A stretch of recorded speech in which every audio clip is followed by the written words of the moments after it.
Good morning, everyone. This is the beginning of Esoteric Astrology Adventure number 126A. I didn't go on with it last night.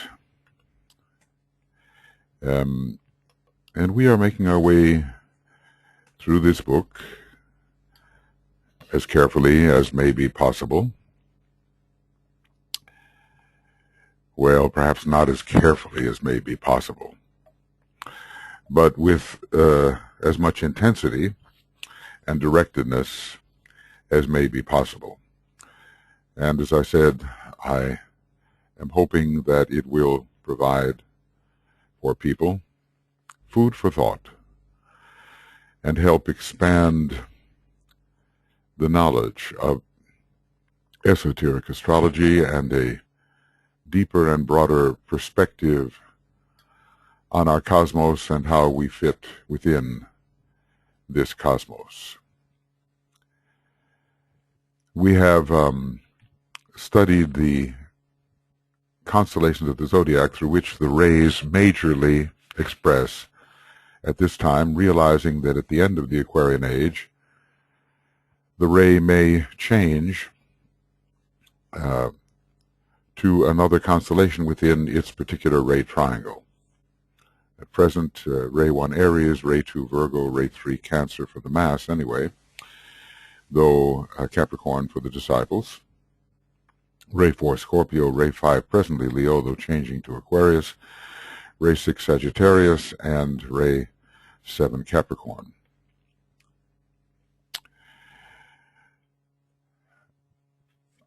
It will be noted that in this tabulation that several of the constellations find themselves in more than one of the triangles of energy, showing therefore that ray 4 is relatively inactive. And why is this? Whoops, that's not it, is it? Why is this? Let's take a look as soon as I get my, there it is. All right. This is because we find that Taurus and Scorpio are only found in the ray 4 triangle. If, for instance, you look at Capricorn, it is found in the ray 1, ray 3, and ray 7 triangle. Aries is found in ray 1 and 7. Gemini, interestingly, is only found in ray 2 triangle. Cancer in ray 3 and 7. Leo in ray 1 and 5. Virgo in ray 2 and 6, Libra only in the ray 3 triangle, Scorpio only in ray 4, Sagittarius actually in ray 4, ray 5, and ray 6, very present in a certain sense. We have to see how powerful it is. Capricorn, as I said, in ray 1, 3, and 7, Aquarius only in the ray 5 triangle, and Pisces in ray 2 and 6. So we see that this particular, both rulers of ray 4 are found only in the ray 4 triangle and not in others. Is there any other case where both rulers are found only in the particular triangle? Well, we might say that for ray 5, no, it's not. It's not. So ray 5, we have Leo in ray 1 and 5. So let's say 2 of the rulers in the ray 4 triangle are found only in the ray 4 triangle. Is this the case with any of the others?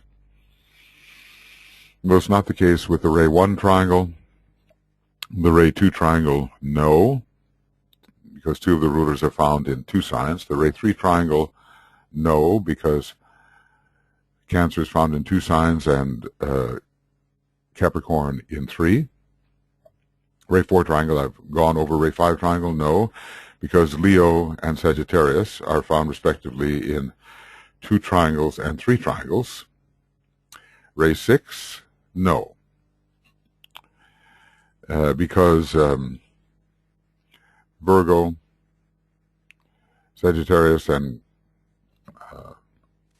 the Pisces are all found either in 2 or 3 triangles. And Ray 7, no, because Aries is found in 2, Cancer in 2, and Capricorn in 3. So it's only the Ray 4 triangle in which 2 of the constellational possibilities are found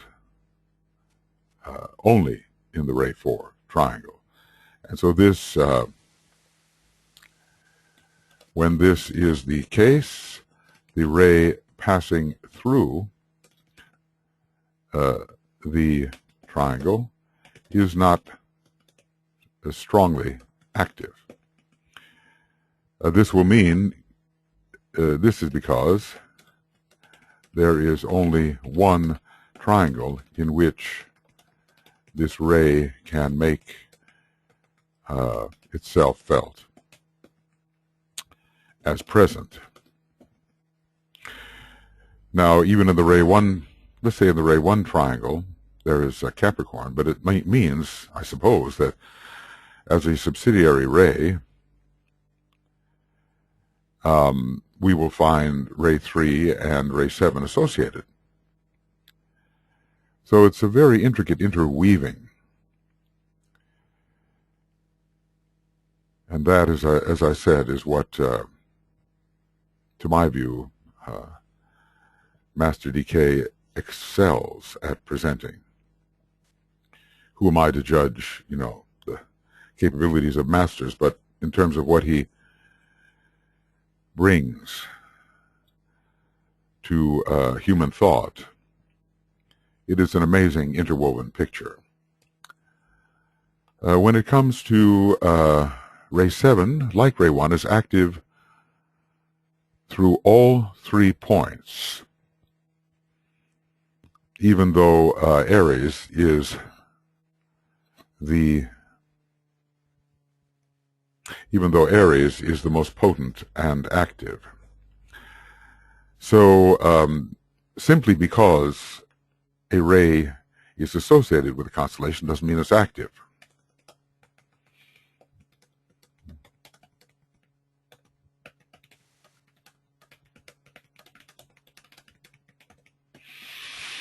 Ray 1 is associated with Leo, but Leo is so tremendously active today that, as a consequence, the first ray coming through it will be active, as we have been discussing. Capricorn is very active today, but for Ray 1 purposes, Aries is the major conduit.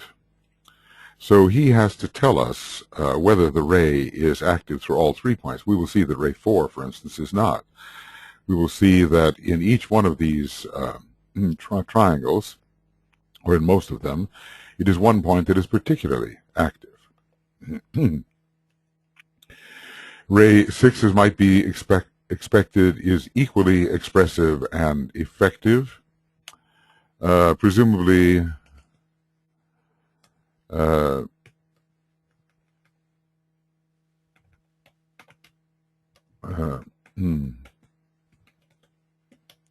active in Virgo, Sagittarius, and Pisces, and is strong today. And when this book was written, and will be strong until the first part of the 22nd century. We learn on page 26, approximately 26 of Esoteric Psychology 1. 5 of the constellations, Taurus, Gemini, Libra, Scorpio, and Aquarius, are found only in one of the various triangles. And presently only two of them are the major conduits for their ray. Gemini for the second ray, and Scorpio for the fourth ray, and Aquarius will be for the fifth ray. So presently only two of these five are the major conduits for their ray, i.e. Gemini ray 2, Scorpio ray 4, and later, or impending, Aquarius for ray 5. We are entering an age when the personality ray of humanity will be the fifth ray, and much light will be thrown upon the subtle energies in which we live and move and have our being.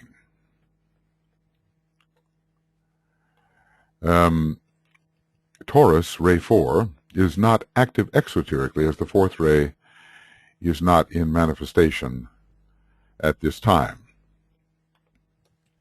If the fourth ray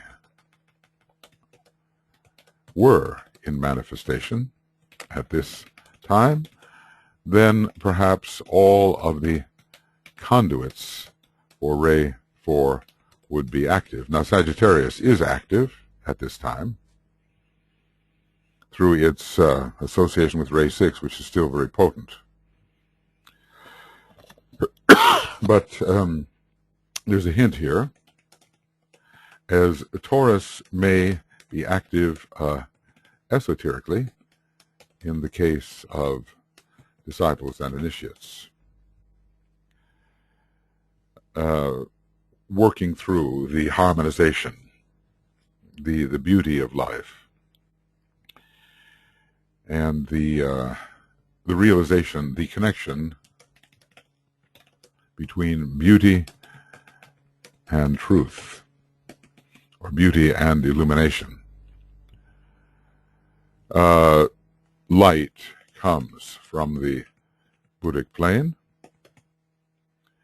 a pure reason, a synthesizing, harmonizing light in which things are seen in their proper relationship, and Taurus is the great sign of light. So we can expect that at some point it will become more active exoterically during the fourth ray period. At some point soon, even in 1924, there was an increase of the fourth ray. Taurus will become more exoterically active. Yes. Through Scorpio, ray 4 is focusing esoterically the work of the world disciples, preparing them for initiation. Is there any exoteric focus of ray 4? Well, since it's not yet an incarnation, is there any exoteric focus of ray 4? Since it is not in incarnation in this cycle yet, though coming in from its monadic aspect in 2025, perhaps not. Although if it enters via its monadic aspect, will it necessarily be exoteric? And if it enters in its monadic aspect, does that mean that those for whom the fourth ray monad is prominent as a subsidiary monad, that these will be the ones who come into incarnation, but perhaps not the fourth ray ashram of fourth ray souls? That's a question. I like to ask questions, realizing that if one does ask questions, eventually they will be answered by another who knows, or even preferably by one's own intuition. Gemini is only found in the triangle of ray 2, and at this time Virgo and Pisces are carrying the major task of transmitting the second ray energy. though Gemini is said to be the foremost of the mutable signs, two of which are involved in the second-ray transmission. Today, the world is focused spiritually or materially, and the fluctuations of the pairs of opposites are much lessened temporarily. So Gemini would contribute to that fluctuation. There is presently a kind of stasis and not an alternation. Gemini, therefore, is the inactive point of the triangle, though still potent from the esoteric angle of the individual disciple or initiate. So we're talking about how much does the influence show up in an outer or exoteric way. That is our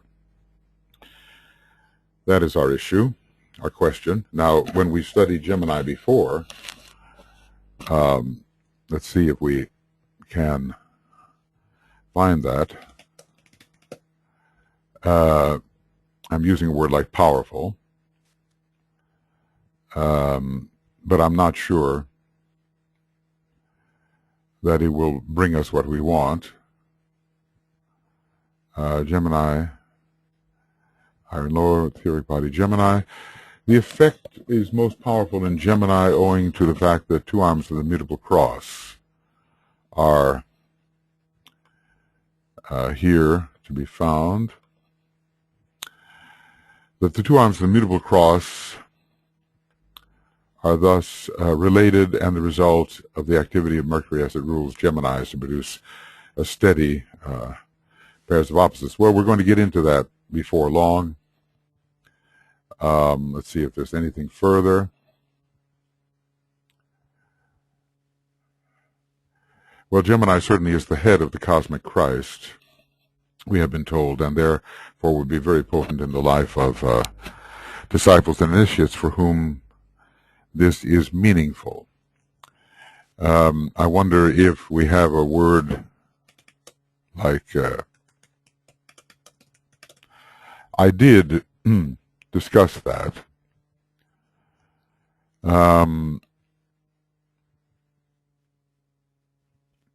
Leading. A third potency. Well, in any case, it was very prominent on the mutable cross. It was, in a way, the leading sign of the mutable cross, even though it is presently the inactive point. From the point of view of the world as a whole, because there is a sort of standoff between the positions, either material or spiritual, and not that growthful fluctuation which happens in the case of the aspirant. I did make a note of this power of Gemini, but of course it's back there in some program and I'm not able to retrace it. Suffice it to say that it is the inactive point, and it's one of the subjective signs, interestingly, and Taurus is an inactive point, relatively, because Ray 4 is not an incarnation, so we have two of them. But Aries, one of the subjective signs, along with Taurus and Gemini, is not inactive.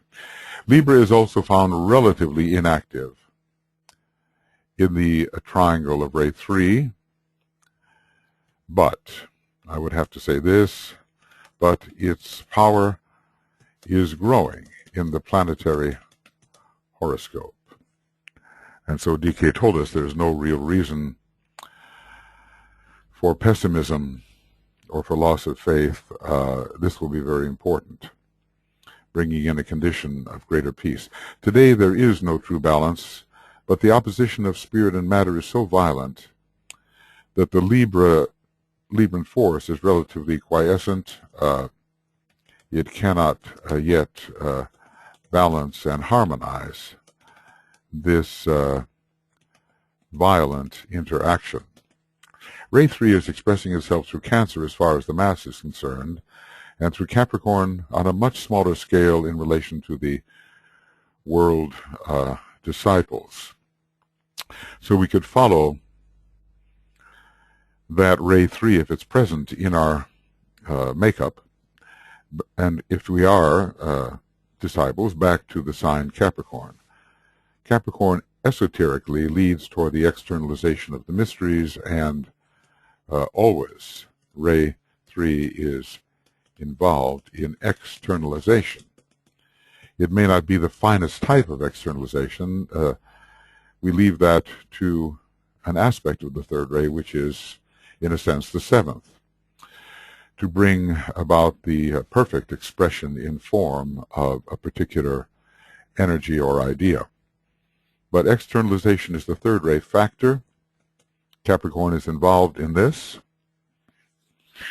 And for the mass, ray 3, education for the masses, you know, if we think of it this way, which was so necessary according to DK, and which we don't know whether it has really been accomplished. I think maybe not the way he had hoped. Education for the masses is symbolized by ray 3 in relation to Cancer. The will to evolve works,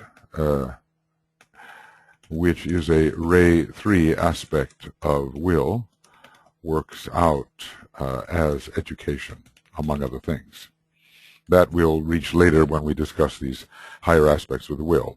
Aquarius is not today the active point for the transmission of the energy of ray 5. However, shortly, as the sun passes more fully into the sign Aquarius, and now it's, maybe 80 years since this book was written, or close to 80 years, the triangle will again revolve and bring the point into a controlling condition.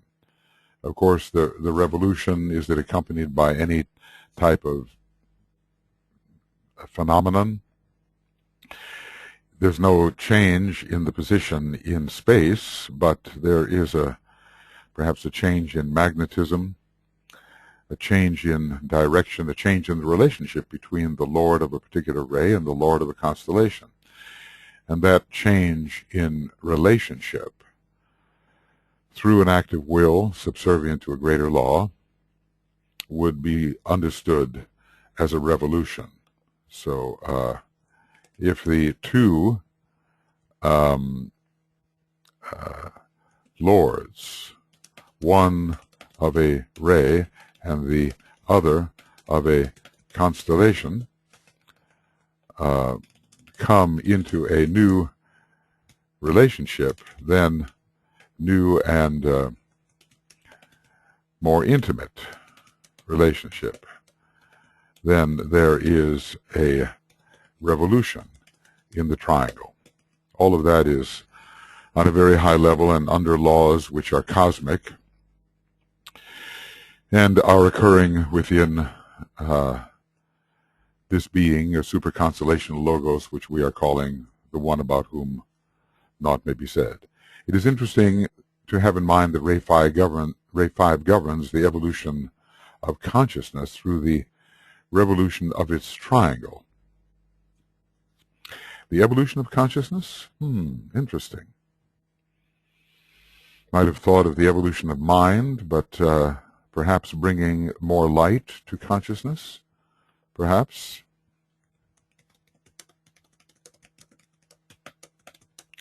Through the revolution of its triangle, Leo, Sagittarius, and Aquarius.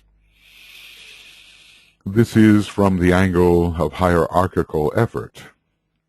As I earlier pointed out, these signs particularly are involved in the Masonic quest we have seen, and they have I believe there is a tabulation which includes these three together, leading from individual consciousness through a reorientation to group consciousness. Throughout human evolution, this major triangle governs the relation of humanity through the mind to the hierarchy. So basically what's being said here is the relation of the of humanity to the hierarchy is through the mind, or at least there is a major rapport through the mind. I suppose it can also be through the energy of love, but when the relationship, when we try to acquire the hierarchical mind, as more advanced disciples will attempt to do, this fifth-ray triangle is very important in that respect. Leo has so much to do with the concrete mind, and also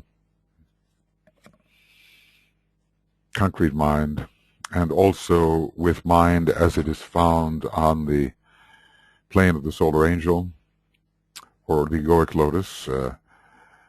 There is a higher type of mind involved here. Sagittarius connects with the abstract mind and also with the intuition, because it's one of the intuitive signs. And Aquarius, the Great Bear and Aquarius relate to supermind, or to the universal mind. All of these types of mind are contained to some degree within the hierarchy. And the approach of that hierarchy to the human center of energy.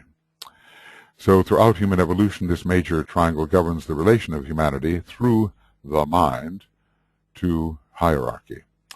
This is something we want to remember. He tells us the qualities of these triangles, and in a way we have to collect them in our mind, in our memory, to remember how they work. There is a great search for light in Masonry, and these are strong Masonic signs. There are others. Capricorn has to be very strong as well. And in Masonry, the search for light goes on, and the fifth ray, being the most luminous of the ray lords at this time, on what level we don't know. Venus is an example of luminosity, and it transmits the fifth ray. Well, perhaps we should say it emits the fifth ray. Transmission has come from a higher source through a particular lesser source, and emission comes from one's own quality, which does not necessarily come from a higher source. Every planetary logos emits its own quality and perhaps transmits greater qualities. Okay. And the approach of that hierarchy to the human center of energy through, the soul, in this way, the soul illumines the lower mind. Let me recall your attention to the following fact in this connection. Now, hopefully, maybe I should look here at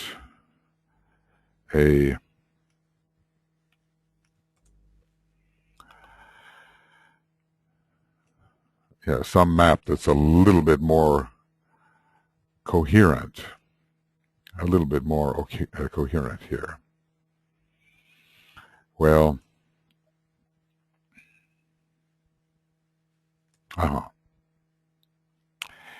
yes, if this doesn't work quickly,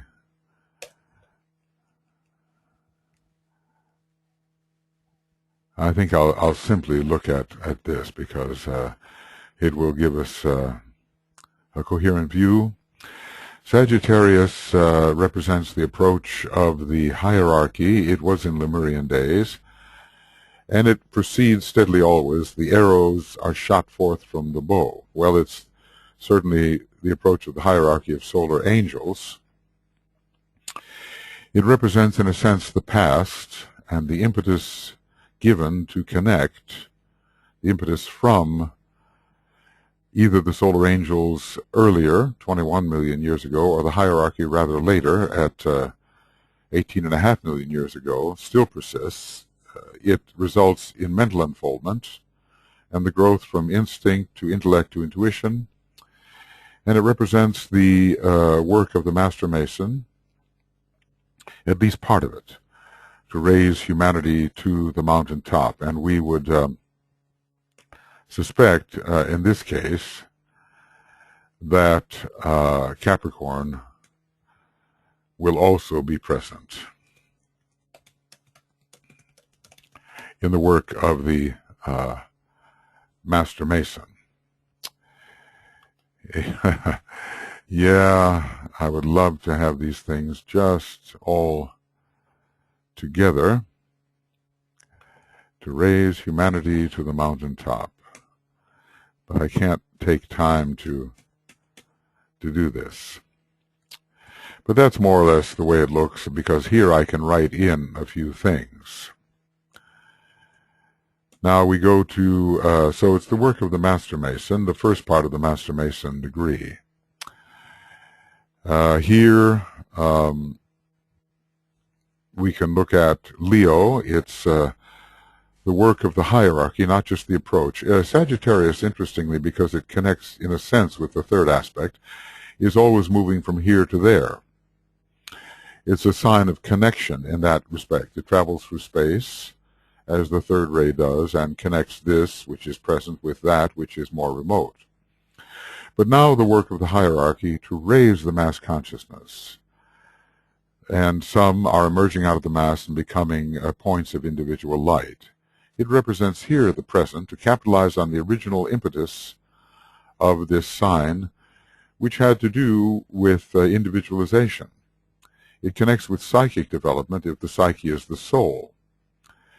Since Leo is the sign of sensitivity, the psychic development is the increase in sensitivity. It's the growth of the response apparatus and the synthesis of the inner awareness around a center, which is the identity. And it's the work of the entered apprentice to learn and acquire knowledge. Earlier we saw that it was justifying knowledge, with Taurus being a principle in the acquisition of knowledge. But I suppose if you've worked out knowledge for yourself and you've proven it to yourself, that is the best type of acquisition. So I would like to somehow get this in order, if I possibly can. And psychic development, the growth of the response apparatus. Okay. And the synthesis of the inner awareness. Okay. I think we can do this. I have a better feeling about it when it... whoop. Well, maybe it's just not going to do what I want, you know. And it's the work of the entered apprentice to learn and to acquire knowledge. Now we look at what maybe relates to the future, and that would be Aquarius. It is, of course, a futuristic sign.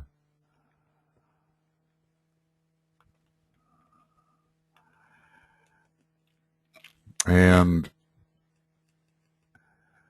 this is the achievement of humanity together in group consciousness. The self-consciousness of Leo gives place to the group consciousness of Aquarius. It represents the future and the type of cooperation that will occur, the merging of the human center and the hierarchy. Well, the hierarchy is ruled by Aquarius, just as the new group of world servers is ruled by Taurus.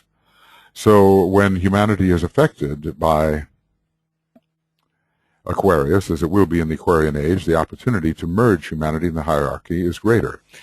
Soul expansion under Jupiter, the esoteric ruler, and recognition of relation as all air signs tend to give. It's the work of the fellowcraft, in which the candidate becomes accomplished in the arts and sciences. And it's the building and service of the temple of humanity through cooperative effort. And it represents the future, the approach of the hierarchy, the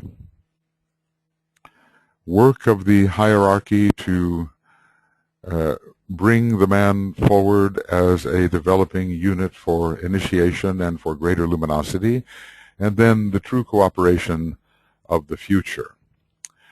All of these are in process, and this is the triangle which relates through the fifth ray, humanity and the spiritual hierarchy. Okay. Let's see if I suppose it's a little compulsive, isn't it, to try to get these exactly correct. It really won't work. But it's hard to stop doing it, you know. That's the trouble.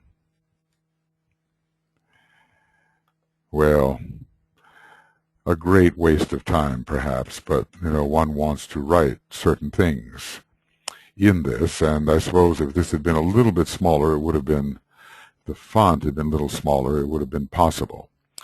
But we are supposed to rebuild the shrine of man's living, and the shrine and the temple are very closely connected.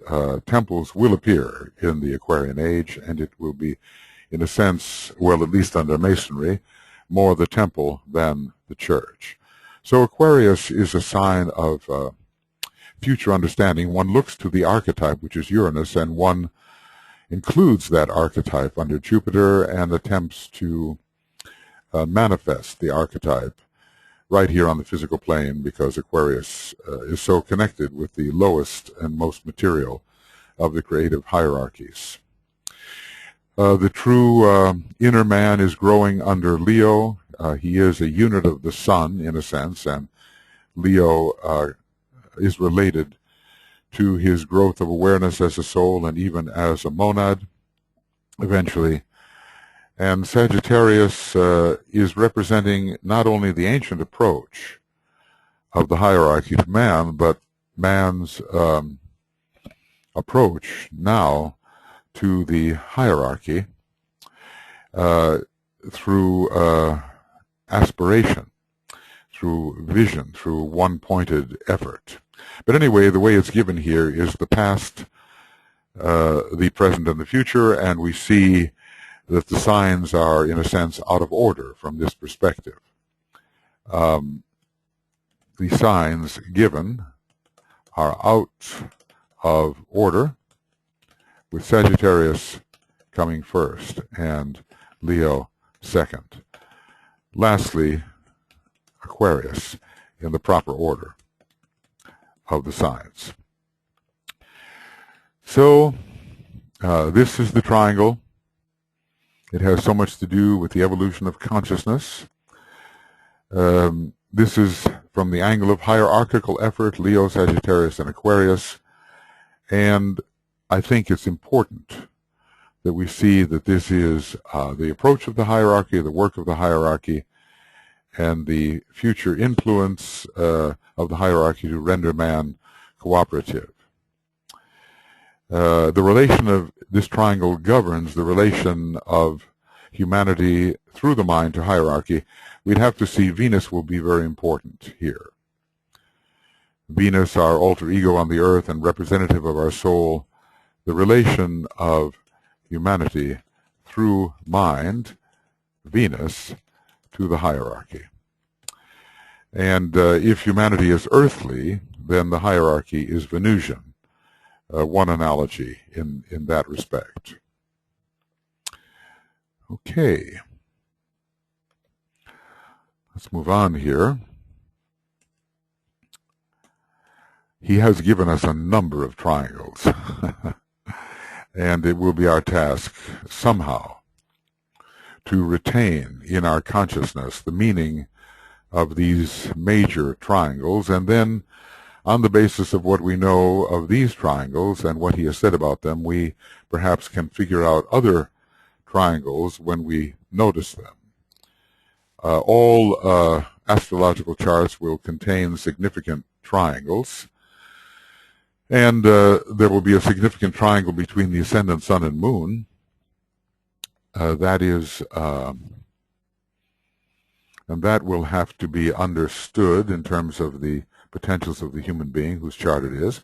And then in terms of the sun sign, rising sign, and the point opposite the sun. They will not necessarily be in a square, not by any means. The sun sign will give us the direction and intent of personality effort, the rising sign, the soul, and how the life of the individual can be brought closer to the center of his life, and the point opposite, the sun sign, the more remote possibilities associated with the monad and with the realization of being. I've often said, being is being, but there are 7 ways of approaching the realization of and identification with being. And according to the 7 monadic rays, which can at first be considered subsidiary monadic rays, in my view, will be this approach to being. The approach through power, through love, through intelligence, through beauty, through investigation, through devotion, through magic. The approach to being can be 7-fold. Maybe there are some better words, but I think you get the idea. From the standpoint of our theme, the evolution of consciousness, and let's say this is always the theme when studying the science of triangles, it must never be forgotten that the aim is to bring the solar angel, the son of mind, called in the secret doctrine the divine Manasaputra, into the seat of power. This can mean 2 things. That the actual solar angel, or returning near Vani, becomes the director, or that the man becomes egoically conscious and identifies as an ego, as a soul on the higher mental plane, and finds himself centered within his causal body. This task is preeminently entrusted to the 3 great lives who function through Gemini, Libra, and Aquarius. The 3 great lives are lords of constellations. Sometimes, as I've said, the constellation may look simply like a configuration of stars, which is nothing real but is simply produced by our angle of vision. But according to DK, we have related solar logoi in what has been deemed a constellation, and they are great lives, greater than any of the solar logoi contained within the constellation and working through the stars of that constellation. So, we want to place the divine Manasaputra into the seat of power. Perhaps the angel of the presence is pretty much our own egoic structure. The solar angel is what it is, and the angel of the presence may be something different. Angel of the presence is not necessarily the same as the solar angel. Without the solar angel, there would be no angel of the presence, but it is the solar angel, particularly, which returns to the heart of the sun, or maybe some of them to the central spiritual sun, and not necessarily the angel of the presence. The egoic structure disappears and is absorbed into the triad and eventually into the monad, but it stays within the monadic field. The angel of the solar angel does not stay within the monadic field. It returns. It returns to the source from which it was breathed forth. And you kind of wonder about this return, whether somehow Venus is involved in the return. Is there a winging back directly to the sun, or is Venus a point of absorption? Certainly, the quality of Venus and of the solar angels is very similar, with Venus being the higher prototype. So Gemini, Libra, and Aquarius, which he will discuss as aspects of mind, are those which bring the Manasaputra, the divine Manasaputra, the son of mind, into the seat of power. Well, we certainly do want to listen to our solar angel, because it really does look down and becomes engaged. We wish to attend to the directives of our solar angel, because it knows the plan and has had the human being under guidance and supervision ever since the work of the fifth petal. It's at that time we're told that the solar angel becomes truly interested in its developing human being and can do something. Before that time, it's pretty much the second aspect of divinity which is responsible for the evolution in the earlier days through the hall of ignorance and maybe through the beginning part of the hall of learning. In the hall of learning, one is pretty much learning that one is a duality and has a higher self as well as a lower self. The hall of ignorance does not necessarily mean that the mind is not strong. It could be strong even in the hall of ignorance, but it does not reveal the higher nature, so one remains ignorant of the higher nature.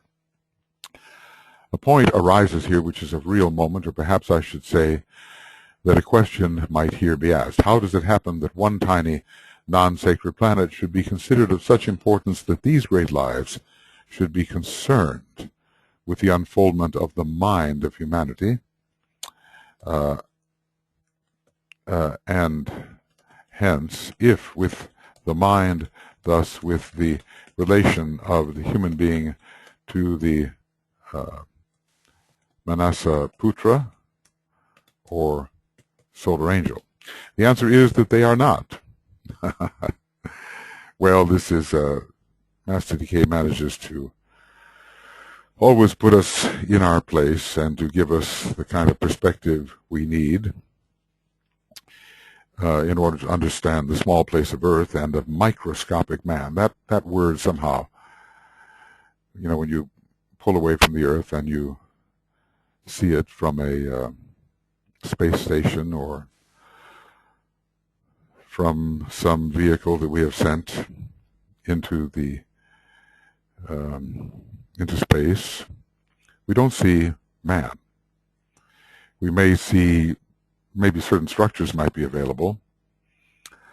The outline of countries might be available, but we don't see man. Man is indeed, from the larger perspective, microscopic, and here we're talking about great lives, who are the informing lords of Aquarius, Libra, and Gemini.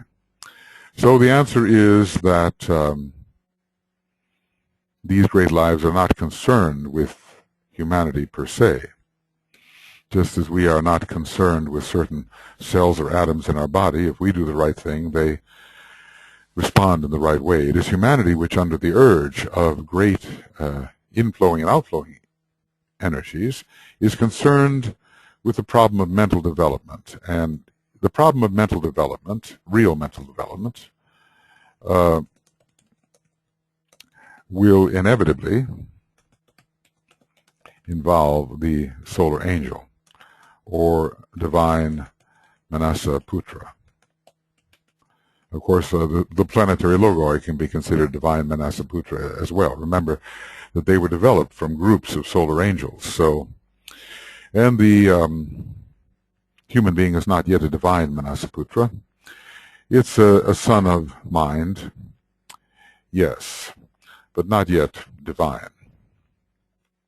In the last analysis, the problem of response to and interpretation of the environing contacts is one which is found on every planet, and particularly upon the non-sacred planets, because apparently on the sacred planets it's no longer a problem. It has been on the sacred planets, it has been somewhat mastered. Response to an interpretation of environing contacts. There's still ignorance here on these non-sacred planets, but greater and more rapid response to and easier understanding, intuitive understanding of, on the sacred planets, particularly on non-sacred planets. So there is a great flow of energies in which stream we find ourselves, and these energies will flow simply because of higher laws and the greater plan and intent of greater beings, and it's up to us to learn how to respond to them. The functions of the great lords is simply to keep the energy flowing and to keep their presence present and interacting with other beings on their own level, and this will provide an energy atmosphere in which we can progress. This response must be evoked not only in the fourth kingdom of nature, but in all kingdoms. And right now, our response to the greater energies is incomplete, certainly. Our solar system is one in which sensitivity to contact is the dominant quality. Thus, the relation of our solar system to Leo, the sign of sensitivity, and also Sirius,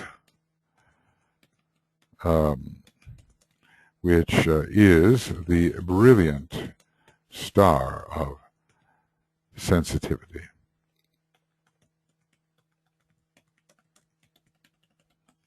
So there's a strong, the most sensitive of the rays is the second ray.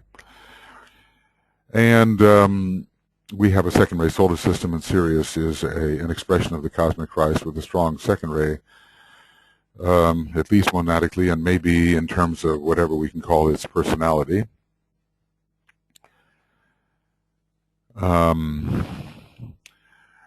So we live in a largely Buddhic, astro-Buddhic solar system, and we are in this solar system initiates of the second degree from the systemic point of view. And wherever the astral body is involved, we have the sense of touch. And with the sense of touch, the question is of sensitivity to touch. So the astral body of our solar logos is very strong, and with it comes the issue of sensitivity to touch. The second of the senses associated with the astral body. We are not yet the initiate of the third degree, and perhaps on Sirius we have an issue that has much more to do with sight than with touch per se. It is in process of becoming cosmically aware. Cosmically aware, and I would say in a mental sense, as Sirius is. There are greater and lesser streams of initiation, and it seems to me from page 384 of Cosmic Fire that in a lesser series of initiations, our solar logos is passing through a fourth initiation, and when it passes through a lesser fifth, it will simultaneously become cosmically, mentally polarized, or will be a cosmic initiate of the third degree. So there are limitations of these great lords, and we cannot think of them as all-knowing and all-expansive and everywhere present in their consciousness, not yet. These great lords have the same kind of task as we do, to expand their consciousness into the cosmic environment, just as we are expanding our consciousness largely into the planetary environment. It is driven by need and by environing cosmic circumstance to develop love, wisdom, and both these words are descriptive and expressive of the consciousness aspect. So we have, this is the solar system of soul development for our solar logos. Perhaps the previous solar system was more the development of his personality development, and that personality, called Agni, still does exist, of course.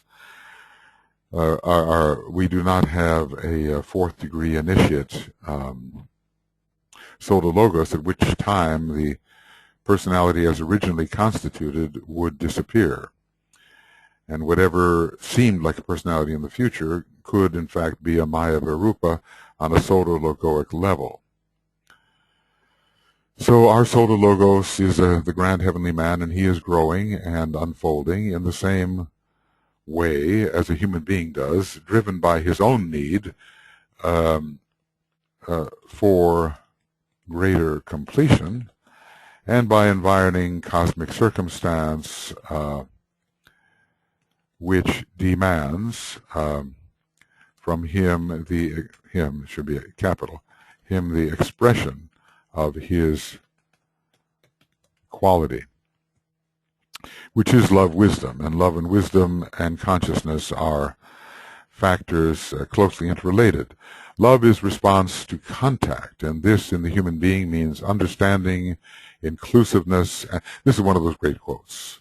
You sometimes wonder where the quotation comes from. Yes, a very important couple of sentences. Love is response to contact, and this in the human being means understanding, inclusiveness, identification. Wisdom connotes skill in action as the result of developed love and the light of understanding. It is awareness of requirements, the ability to bring together into a fused relationship the need and that which will meet it. Service is essentially a scientific mode of expressing love wisdom under the expression of one or other of the seven rays according to the soul ray of the serving serving disciple. Well, that is a wonderful, wonderful description. Really worth reading again, and perhaps worth amplifying a little bit into a slightly larger font so that it stands out. That love is a response to contact. And this in the human being means understanding, loving understanding, inclusiveness, not rejecting the one understood, but somehow holding that one close in relationship, and identification as the being that one understands. Wisdom is more on the hard line. It connotes skill in action as the result of developed love. The sensitivity shows one what one can do and cannot do, and the light of understanding of the energies and nature of the one for whom one is acting, on whose behalf one is acting. It is awareness of requirements, a more mental factor, and ability to bring together into a fused relationship the need and that which will meet it.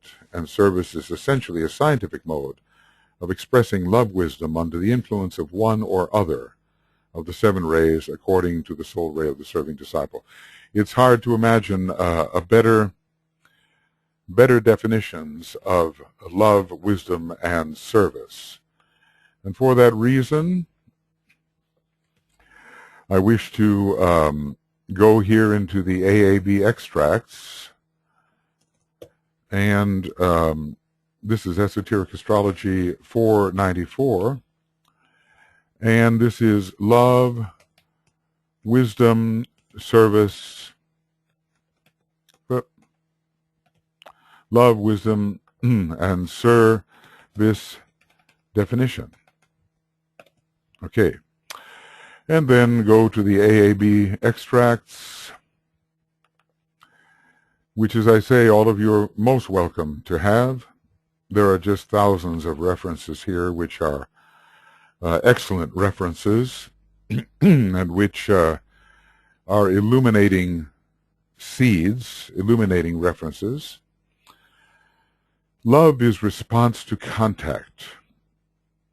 And that, of course, can exist in other than human beings, but in the human being, this means understanding the one contacted, inclusion of the one contacted, identification with and as the one contacted. Excuse me. Wisdom connotes skill in action as the result of developed love, because if one does not respond, understand, include, one cannot know the type of energy to apply. It may be too much, too little. As the result of developed love and in the light of understanding the condition in which the one to be helped exists. It is awareness of the requirements and ability to bring together into a fused relationship the need and that which will meet that need. It is a psychic power to realize what one needs. Service is essentially a scientific mode of expressing love wisdom under the influence of one or other of the 7 rays according to the soul ray of the serving disciple. This is so worth memorizing, wouldn't you say? For me, it suggests a little task of memorization, and I'd like to get into that. The whole problem is one concerning the planetary logos. I think what we'll do here is bring about the, we don't want that. We'll bring here the end to Esoteric Astrology 126A, end of EAA 126A, page 494, and beginning of Esoteric Astrology 126B, page 494. So we're in the middle of such important material. I mean, DK has said that this study of the science of triangles is the very foundation of esoteric astrology, but from a still, there's so much of practical worth given here. And, you know, he works with the power of association, so as he flows along in his dictation, certain important things come to him, and the place is right to bring these things forward. And here we have this great definition of love, wisdom, and service all together. So we will be back shortly and continuing. Until then.